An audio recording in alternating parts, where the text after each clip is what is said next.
Brad Taste in music keeps digging himself a deeper hole, going from a small music reviewer who garnered a cult-like following to now a lolcow in the music scene, something him and his ex-partner wanted to avoid at all costs. Happy hump day, welcome back to the second channel where we sloppily cover music news and drama. Today we're yapping about Brad Taste in Music, who needs no introduction. I'm assuming you already know the fella, so I'm not going to break down his history for you. There's plenty of other videos that do that. My mission here today is to give you all the drama, all the lore, in kind of a timeline format, because there's so much shit that went down, especially recently, that it's now hard to keep up. Ladies, gentlemen, theys and dems, this is going to be a long one. Sit back, relax, and please keep in mind, I'm going to give you surface level information. I know the length of the video doesn't seem that way, but trust me, it's all surface level shit. Every single drama I touch on has an entire rabbit hole of its own that whatever you enjoy, you could go research on your own. I'm sure, again, there's probably videos on that. The Brad Taste universe is insane, but today, we're gonna start in July of 2024. This is where it all starts, okay? Brad Taste decided to post these photos on Twitter, and as you can see, he's replying to this tweet with an apology. Now, if you don't know, this is Gila and Ethan Klein of the H3 podcast. I'm sure you do know. And there's not that much engagement with this post. There's only 58 comments, but for some reason, Brad decided to apologize for these photos. The caption read, "This image made a statement that I did not intend to make, and I'd like to apologize for people who were hurt or upset by this. I also apologize for my quick response as it was dismissive toward people who care about me and others deeply. I appreciate you looking out for me." Now, the context. Why is he apologizing for taking photos with the H3 podcast? Well, Brad Taste is open about his politics, which there's nothing wrong with, but what happened was he attracted an extremely left crowd. Again, nothing wrong with that. And there's a narrative going around that Ethan and Gila Klein are Zionists, which I personally don't believe is true. I think the reason why people think that is because Ethan was sad about innocent Israelis dying, and him being Jewish and his wife being Israeli. Obviously, they have a personal, emotional attachment to everything that's going on. But people kind of took that and ran with it as if he's not pro-Palestine, which he is. I'm pretty sure his take is, I'm pro-Palestine, Israel are the bad guys here, but I think Israel should keep existing with peace, and innocent people from both sides shouldn't be dying. Also, I apologize, I'm reading directly from my script because I want to try to avoid as many fuck-ups as I can. I'm not trying to spend too much time in the editing room today. But anyway, Brad posts this, people are hating him, he's like, what the heck? And then immediately apologized for saying, what the heck? And taking the photos, and just deletes the post entirely. Now, that alone, silly as fuck, okay? All he had to do was ignore it. But, ladies and gentlemen, I introduce you to the first domino to this hot mess. Now, after apologizing, he decided to backpedal after seeing that Ethan Klein took it to Instagram and he was upset. Now, here's Ethan's Instagram stories. You can go ahead and pause and just read the whole thing if you'd like.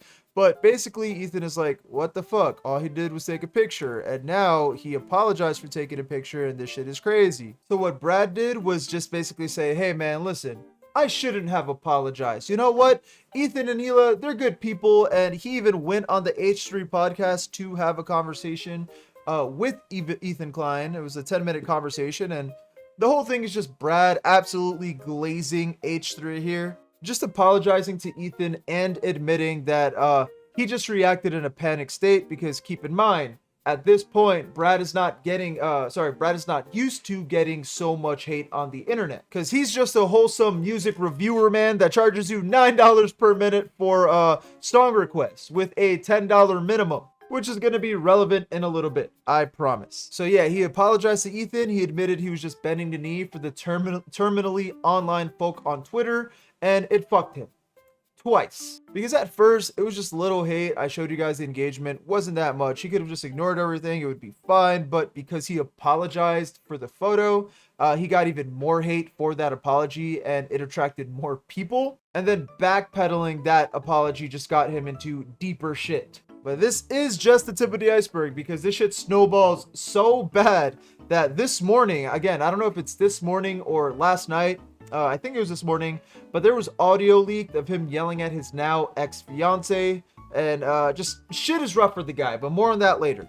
By the way, join the Discord because it's filled with people like you and I who are into cool music and gaming. Link in description. But during this whole thing, right before this call, I know I said I would give it to you guys in timeline order, but everything's just kind of mixed up here. So to avoid confusion, on to story number 2. Brad Taste decided to platform Rose Malay. Now, why is Shorty crying? What's going on? What's the waterworks from? Well, the TLDR here is she's a fucking weirdo. She said some questionable shit on Twitter, like R-wording people is natural and necessary for a happy and healthy society. She literally says right here, consent is stupid. And then another tweet, I don't understand why it's illegal for a dog to lick my pussy. When gay men fuck each other's asses all the time, and the Twitter logo thing is blocking it, but she is pro-bestiality, or was, I guess. You can't make this shit up. You really can't. And I don't know if she's just trying to be edgy and rage bait, or this is a genuine opinion, but there's another tweet that I couldn't find where she continues to defend R-worders. Now, what does all of this have to do with Brad? Well, Brad decided to platform her. So Brad and Rose have been friends for a very, very long time. And he basically did this community tab post where he's like, guys, go check out Rose Malay. She's super cool, right? And I guess she does like music related content. It's hard to say. I want to say she does music related shit. Like I listen to every bad sample to find the worst, right? But then 100 hours locked in a basement, Mr. Beast parody. But for obvious reasons, people did not enjoy Brad platforming Rose. And again, this was in the midst of the whole H3 thing. So the timing, it's just absolutely terrible. Now, I feel like he should have learned from the H3 thing. Okay, I feel like he already did the promotion. He could have just deleted it silently, not said anything, ignored it. But no. Because what does our protagonist, Brad Tasted Music, do after the backlash? Well, he defended her. She's incredibly traumatized and likely mentally ill. She isn't a monster, just someone who really needs attention and will say some really messed up shit to get it. She knows this. She's trying to learn from it and grow. Bradley, what the actual fuck are you doing right now? Defending someone who has gone off the deep end because they have never had someone advocate for them. Brother, no one has advocated for her because of the shit she said. Are you insane? Who the fuck would advocate for someone like that? But then he backpedals again, and again, you could just pause it. I'm just scrolling through it. You can read the whole thing yourself. But the TLDR is he claims that he didn't know about her saying the essay stuff, and he's just sorry for platforming her. Which leads us back to this video of her crying. The video is titled Regarding the Brad Situation. And what she's yapping about here is how she made a mistake by tweeting those horrific things, and she's just trying to change, but people aren't letting those tweets go. And she's pulling the whole like, poor me, I'm a victim card. And she's just basically saying how her life is over and she has no faith in humanity because people aren't open to change and growth. But this isn't one of those situations where you said the N-word 10 years ago in private or even in public. This is a situation where you allegedly self-snitched about doing gross shit with your dog and are empathetic towards R-worders. But she follows up this crying video with this video here. Brad Taste Rose Report. And this is basically an expose on Brad. And I think the first like few seconds, you get like a good idea of what it's about. If they were trans, I was so wrapped up in my own shit that I was just like, I don't care about your gender. And hey, you're retarded. I mean, my God, I didn't even realize that word had been on an island and isolated and you couldn't say it anymore. I said it in a fucking awful context too. I was transphobic at 17. I liked Trump at 17. Rose remembers. I can tell you for sure that I've said the N-word, but you guys already knew this. Come on. Oh my God, I know, it's terrible. You guys are acting like you've never said something you weren't supposed to say before. Come on, chill. He released an album last year as like Big Baller B, and like he uses the N-word like in the album at one point. I'm hot at the oven, but my neck is on the north. My neck is on leg. So yeah, you get what this is, but she does mention that Brad is lying about the apology for platforming her because he did know about the SA tweets as he replied to them. She also mentioned that he supposedly hates the audience he's garnered. He sees them as numbers and not real people. The whole video is just a hit piece on criticizing his character and past, while also making herself look pretty bad, okay? Because how are you crying about Brad not standing up for you? But in this expose, you mentioned shit like you called him out back in 2017, and half of this video is footage of this interview. Like, this is an interview recorded in November of 2020. Right? This whole thing happened last year, okay? And half of the footage of this video is this interview. I don't know what the fuck the interview is about, but it's literally Rose and this random ass dude, I don't even know who the fuck he is, straight up just talking shit about Brad. Oh my god, I'm so upset that the guy I talked shit about and even recorded an entire interview of talking shit on him isn't sticking up for me. Oh! And then on top of this, how are you literally just made a video before this talking about society doesn't accept change. Oh my god, we gotta be so hung up on the past and past things that were said and tweeted. You're doing the same thing. This whole video, this whole video is you doing that. Girl, what are you on about? I think my mic is peaking. If it is, my bad. I was just so stupid, so dumb. And by this point, Brad isn't a bad guy, all right? He's just an idiot that can't take criticism for shit, and he lets his audience dictate him. Yes, chat, I'm so sorry. I will give you head because I didn't mute the mic before ripping ass. Like, yeah, he said some dumb shit, but he's open about the dumb shit he said and is showing that he learned and was changing, while Rose Malay is here displaying how shit of a person she is in real time. Now, again, I'm going to keep everything surface level. I'm going to end the Rose Malay saga here, but this whole rabbit hole, go look it up. Now, what tends to happen when somebody is getting dunked is more people come out of the woodworks with information that they can use to just air out the dirty laundry. Strike while the iron's hot. Oh, fuck. This guy's getting dunked on. Let me share my information I have with the guy that I've had for a while, because of course this is the most appropriate time.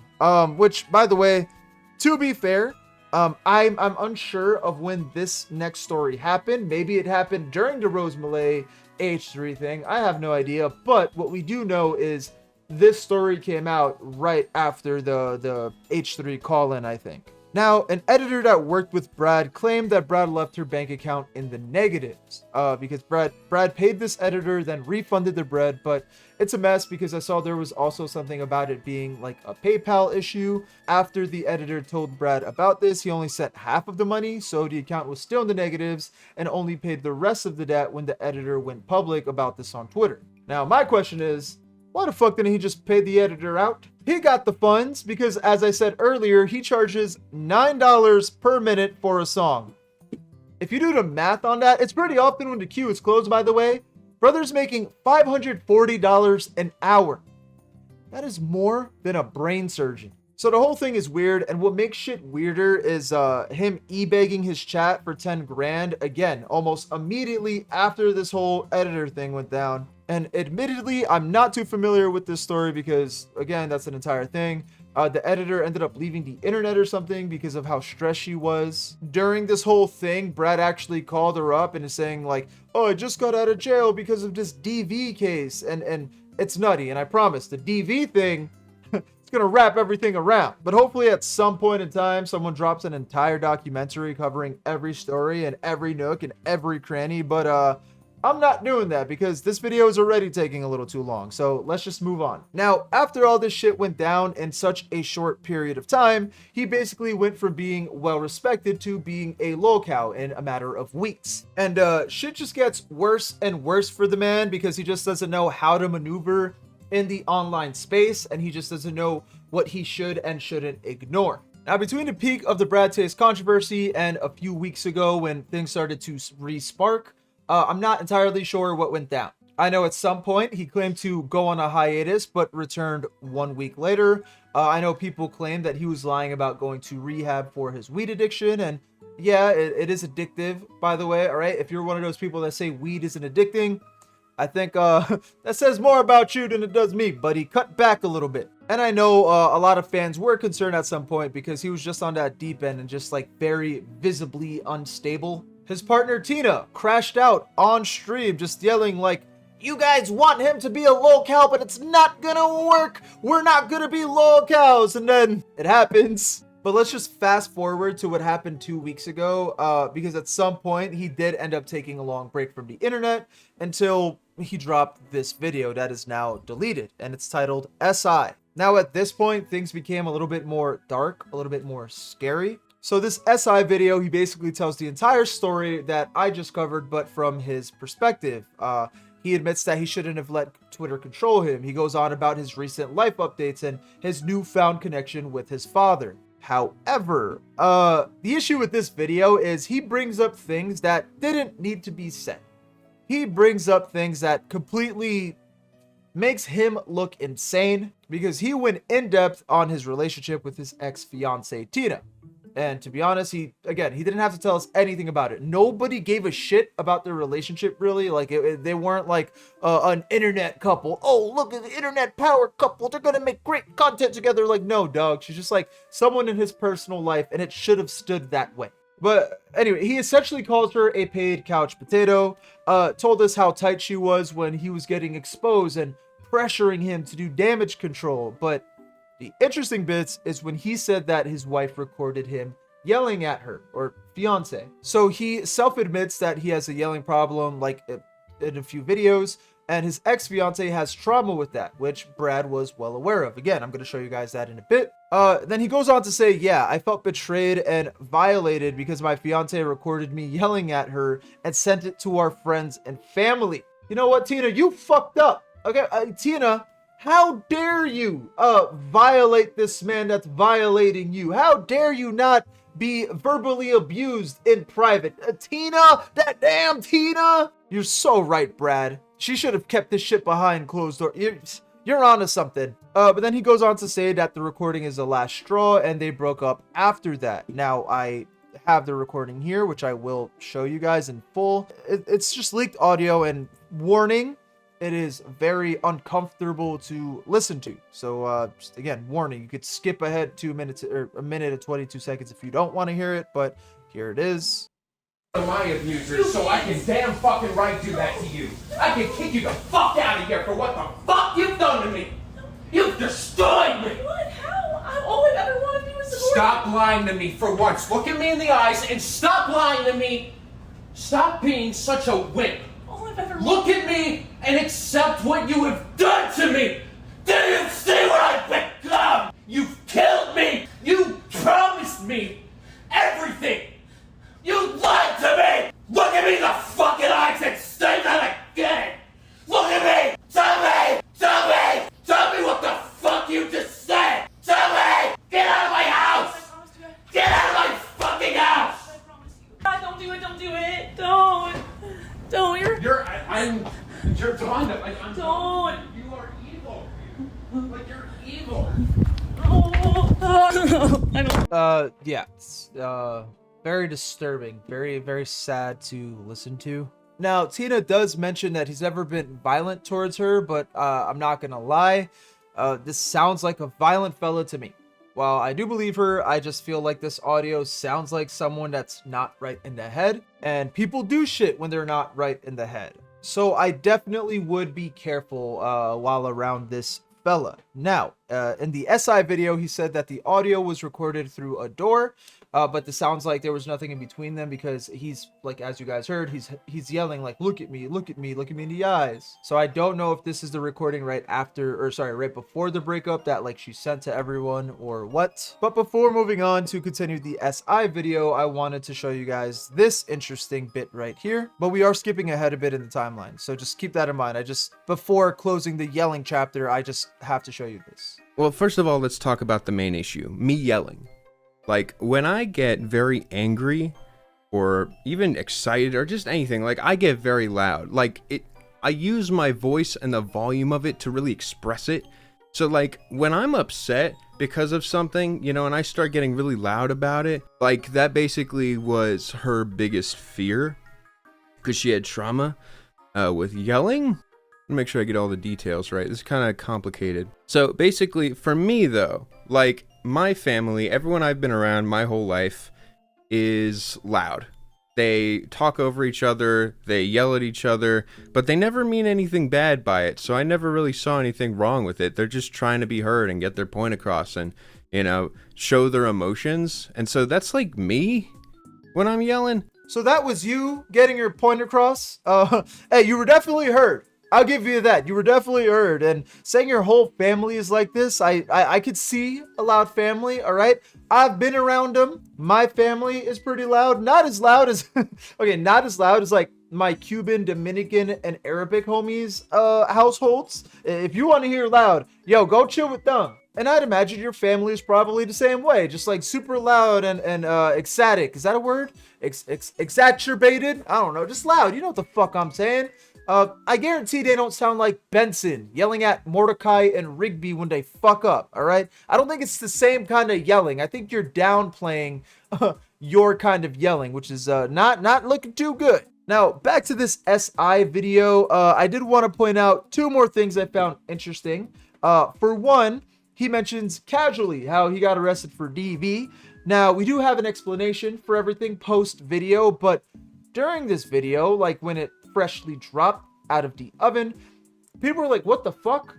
What do you mean arrested for DV? People online are thinking you're beating your ex, but she does clarify. Actually, let me show you with this tweet here. She clarifies a lot of shit. So here she says, I've decided that I'm not going to speak publicly on the Brad situation beyond these tweets, which I'm going to show you in a second. I just want to close this chapter and move on with my life. The only thing I want to clarify based on things I've seen being discussed is that he never hit me or physically abused me. Now go ahead and pause if you'd like to read, but these are tweets that she touched on the issue with. But she's saying that she's not down to share absolutely everything and she doesn't want him to get into legal trouble or have him hurt himself. She's appreciative of all the support she's been receiving and she's doing what Brad should have done.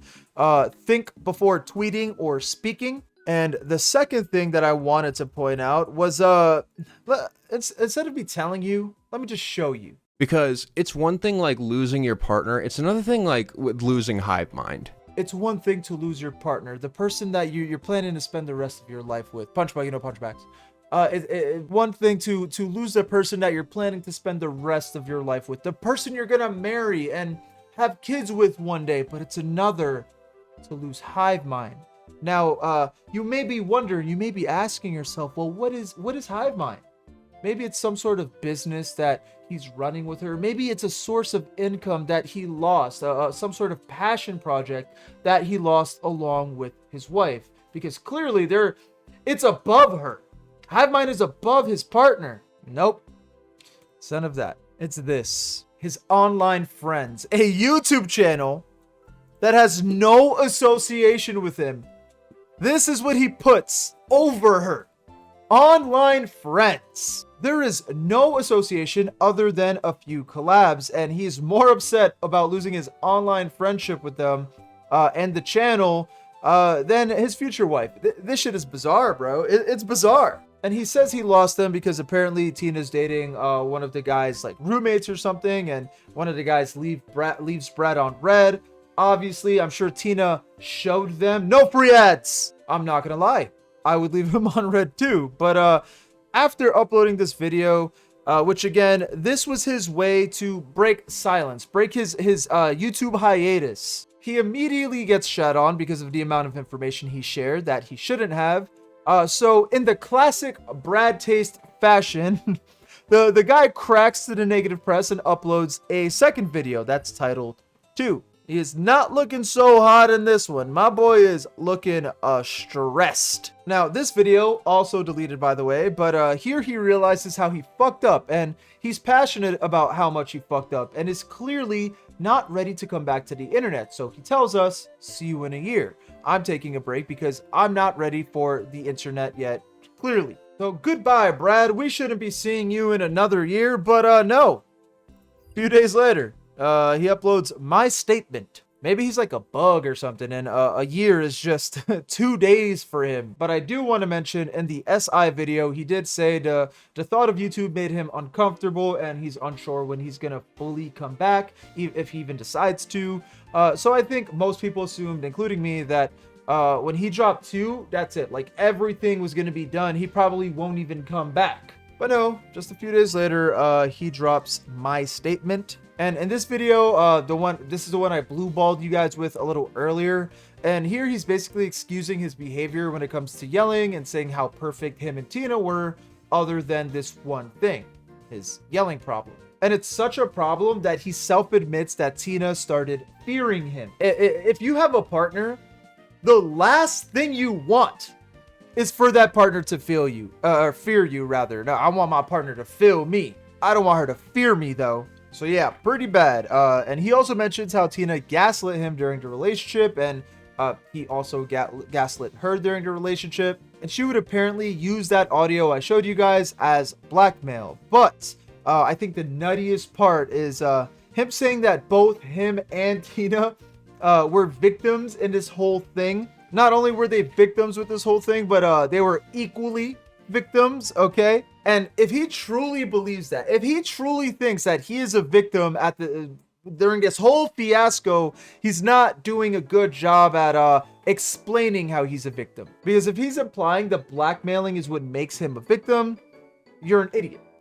You're the one yelling. Now I'm aware this video is probably long as fuck because I'm about to hit an hour of raw footage. So I'm gonna make the closing thoughts short. Brad has to find another career path. The issue with the internet is it's ruthless, okay? No matter what, people will always have a reason to hate you. You could be a saint that does everything perfect, does nothing wrong, but someone will find a reason to not like you. So when you give the internet valid reasons to not like you, it's over. Because it no longer becomes like, oh, that's just a toxic internet thing. That's why I get hate, because people on the internet are toxic. It's not that anymore. It becomes actual criticism of your character, which is a tough pill to swallow when you're in the position that Brad was in. What was that position? It was a drama-free YouTuber that barely got hate, so obviously that's going to form an ego for him. So imagine being this dude that feels untouchable, he's on top of the world and everyone loves him, to now being criticized by everyone, and most people are valid for their thoughts on you, which again, you thought you were perfect. And the shittiest part is that he did it on himself. He's giving way too much information on his personal life. Not everything has to be said. And remember, like earlier, what did I say? Most of this shit wouldn't be an issue if he just ignored it or just stopped talking. That was his two big either ignore it or stop talking. What are you doing? Now, you may think I'm crazy for saying this, but I do think he can potentially bounce back from this. I do. I just think he shouldn't.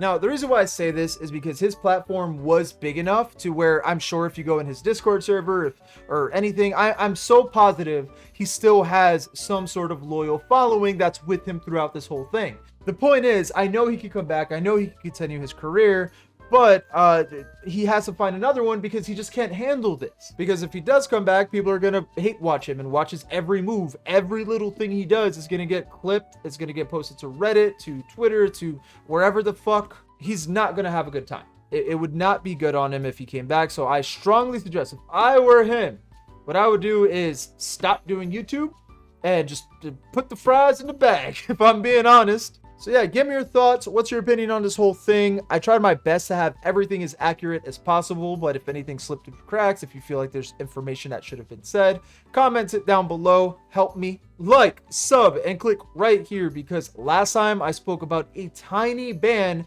getting their music stolen, and that's a story we can all learn from.